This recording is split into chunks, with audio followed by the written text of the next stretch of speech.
I gave myself a 30-day challenge and asked myself how much of my take-home pay can I save and invest towards the market.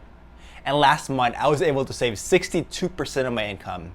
In this video, I want to share with you guys my experiences and just share with you guys some tips and tricks of how you can do the same in your day-to-day lifestyle. Before we get started, welcome to Project Influencers. My name is France. Now, I originally created this channel as a means of uploading my travel videos, but I realized that I can't upload those kind of videos every week. So instead, I recalibrated my channel to instead share with you guys my journey of how I plan to retire in my early 30s so I can travel the world full time. Now, if you like my content, I would greatly appreciate it if you guys give me a thumbs up and subscribe if you like my channel. So how was I able to save 62% of my income? I want to give you two strategies of how that can be done. Either make more money or spend less money. Let's start with making more money. So there are really three main ways you can think of to increase your cash flow. Let's say you're an hourly worker. You can just put in more hours. What is an extra 5, 10, or 15 hours a week gonna do to you? Ask yourself that. Number two, you can just get a second job. Now, some people, they don't wanna do this because they're afraid that maybe their coworkers or their boss might see them working at places like McDonald's, restaurants, bartending. And my answer to that is, this is your financial journey, so you do you.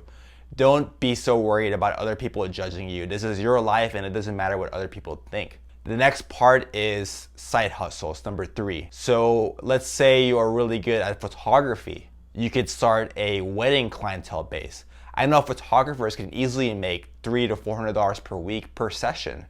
So let's say you had 1 or 2 wedding sessions per weekend. That could easily be $300 to $600 per week of extra income.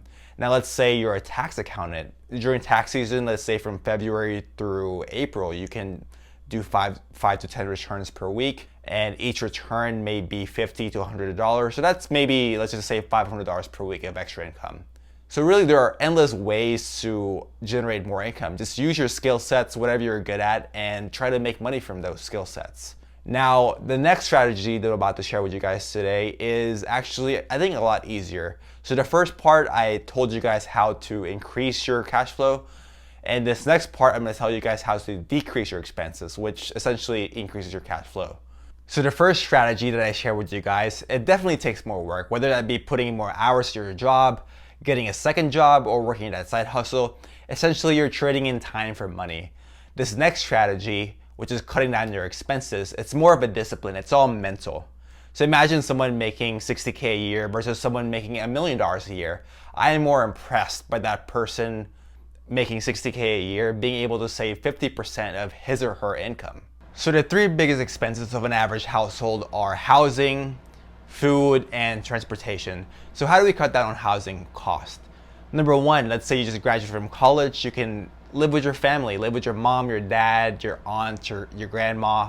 Use that time to save money you would have otherwise spent on rent. Number two, you can do things like house hacking.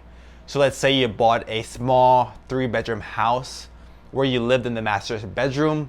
The other 2 rooms, you can find roommates, and those roommates can essentially pay for your mortgage. That's called house hacking. Number 3, let's say you lived in a city where you didn't have family.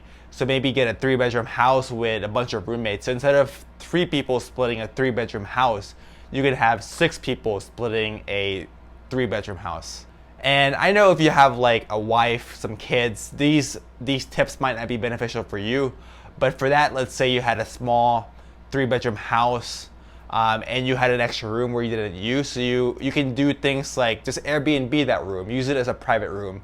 So at least instead of just having a vacant room, a vacant space in your house, you can use that vacant space, vacant room to generate income from that. So the second biggest expense of an average household is transportation. Now, the biggest mistake I see people that just graduate from college is that they get a brand new car. And I think that's a big mistake. Because number one, if you buy a brand new car, you're paying more towards your car payment. And number two, you're paying more towards your car insurance. If you have to buy a car, buy a used car. Because if you buy a used car, number one, less car payment. And number two, less on your monthly insurance. Now, if you have a car from college that can still be driven for another 5 or 10 years, heck, like, why not use a car? Instead of paying money towards a car payment, paying money towards a higher car insurance, use that money to invest instead and compound it and make your money grow for you. Now, you may live in a city like New York or Seattle where public transportation is amazing. So you don't even need a car. So instead of paying for gas, paying for car insurance, paying for a car payment, you can just use the public transportation and save money that way. So the third major expense of an average household is food. And the best way to cut down on food expense is to meal prep. Now, I remember when I used to live with roommates, is on Saturdays I would go grocery shopping, Sundays I would cook, and I would meal prep for the full week.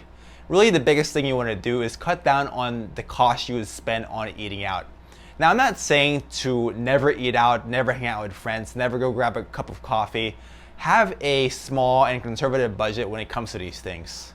So focus on cutting down these three major expenses: housing, food, and transportation, along with trying to generate more cash flow, such as working more hours, getting a second job, or doing a side hustle. And you'll be on your way to saving 60% or more of your take-home pay. Good luck.